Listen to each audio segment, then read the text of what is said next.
Where Blood Breaks Iron, Battle Report for the Blood Angels Librarium. Author Brother Amaran Fortis, 2nd Company. Inspector Chaplain Aristia the Keeper, 3rd Company.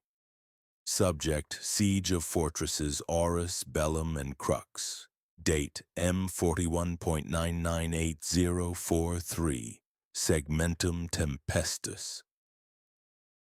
Subsector Redacted.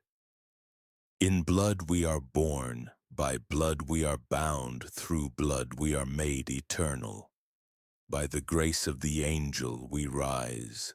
In the name of the Emperor and the eternal glory of our Primarch Sanguinius, I present this report on the events that transpired. The operation initially began as a routine patrol with elements of the 2nd Company, the Blooded, under the command of Chaplain Leonin. Our mission was to conduct a standard sweep through the ruins of 3 fortresses, Aurum, Belum and Crox, to verify the absence of enemy activity. During reconnaissance operations, our scouts detected clear signs of occupation.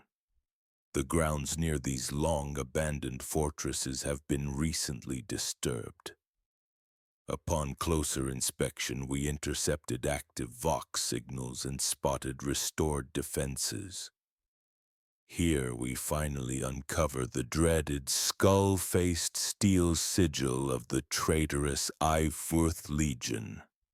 The Iron Warriors, along with blasphemous altars and effigies decorated with the 8-pointed Star of Chaos.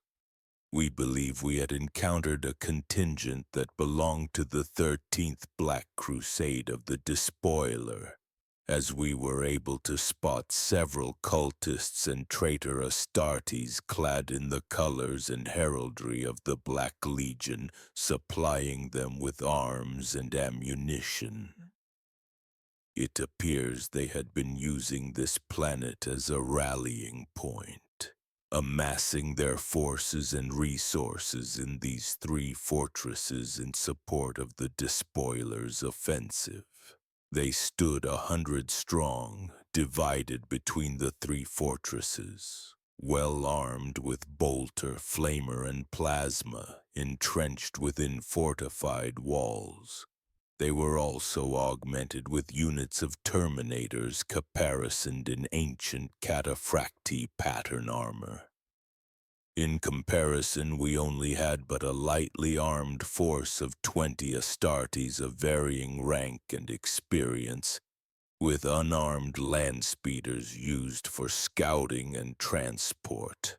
We lacked the strength and firepower to overcome such a foe, and an immediate request for reinforcements was dispatched to our strike cruiser in orbit. There was but one saving grace: they lacked any armored vehicles to assist in their defense. Time was of the essence. Though outnumbered and outgunned in every way imaginable, we could not let these forces escape and converge with the main battle line of the Sons of the Arch-Traitor, lest they cause despair and destruction elsewhere in the Imperium. With this in mind, we resolved ourselves into launching a full-scale assault.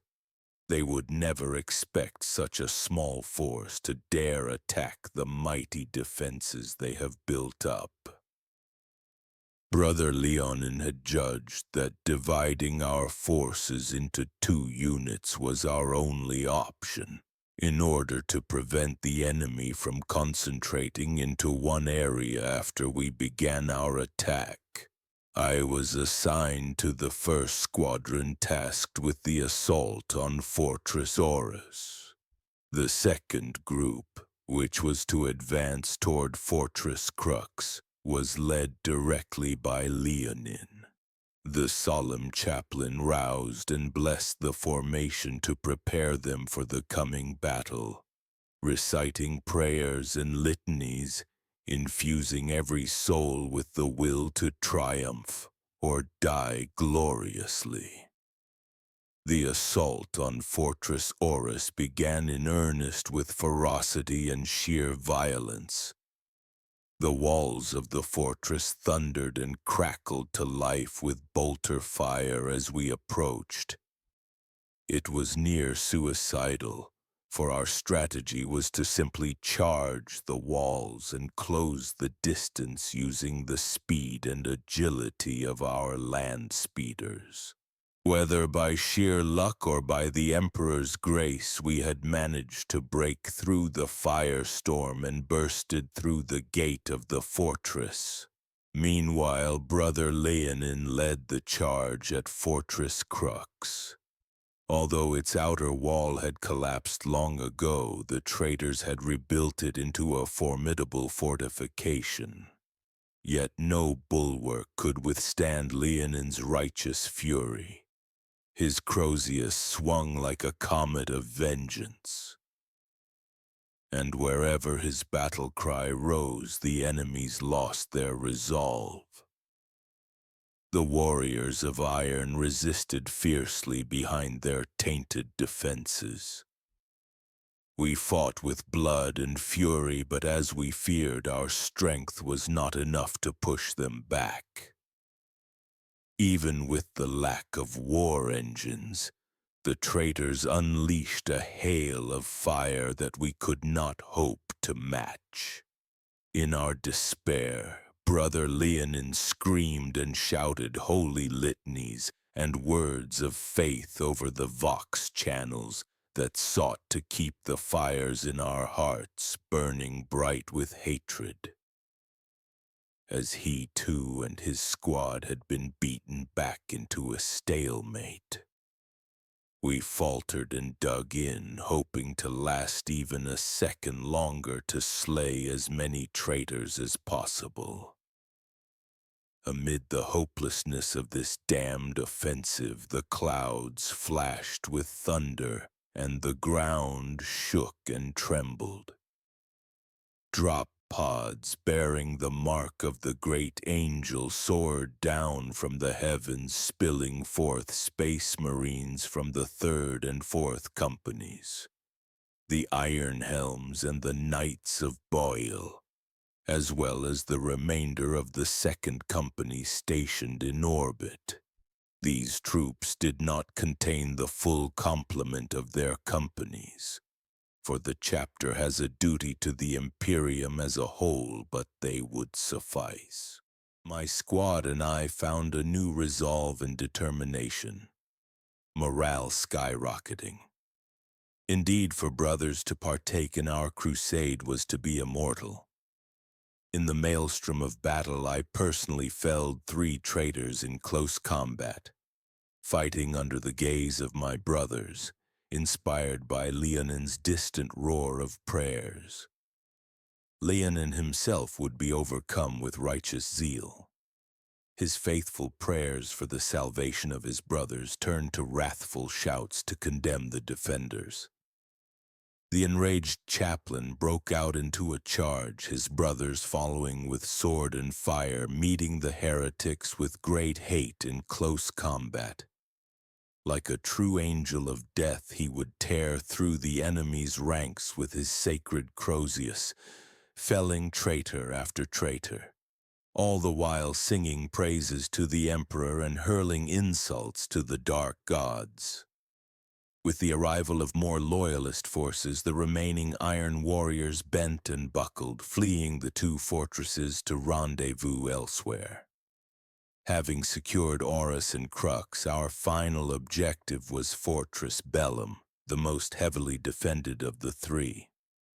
In addition to the standing garrison and the surviving iron warriors who fled and converged on the fortress, Belum housed several squadrons of Terminators which we found lacking among the 2 previous fortresses' defenses. They would be more than a match even for our reinforced troop of Astartes. When we previously held the element of surprise, this time the traitors would be well dug in and prepared for an assault. and yet we would not be broken.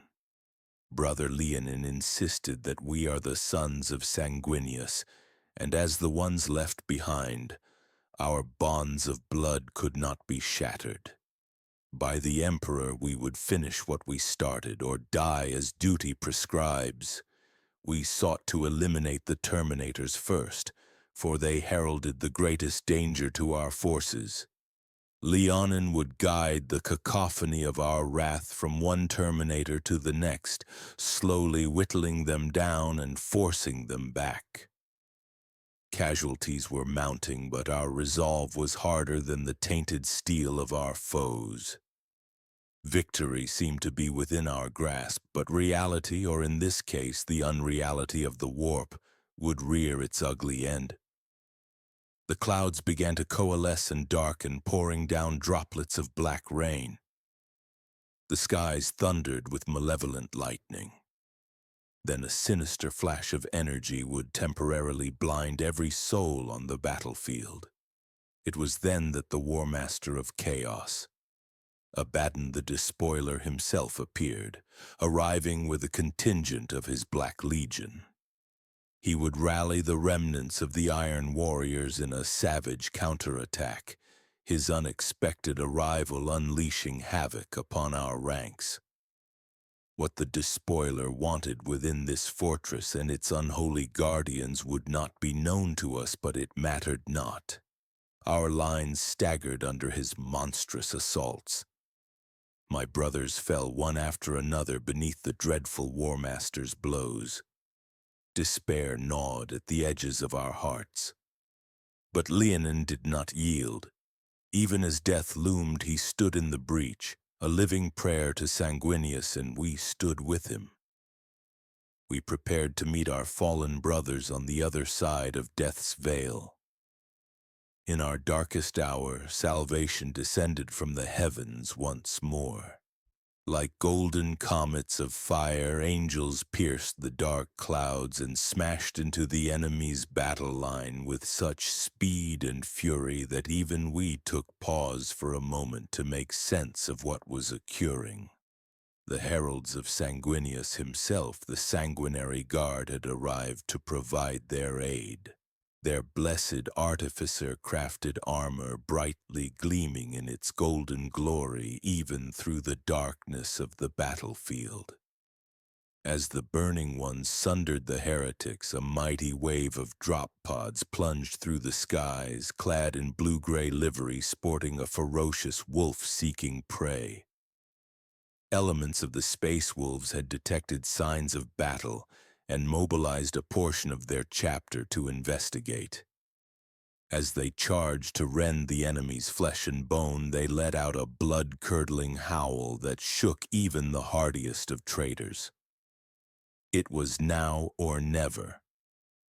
Leonin let out a mighty shout, rivaling that of the Space Wolves, rallying the Blood Angels to his side and pushed to the front alongside the Sons of Russ.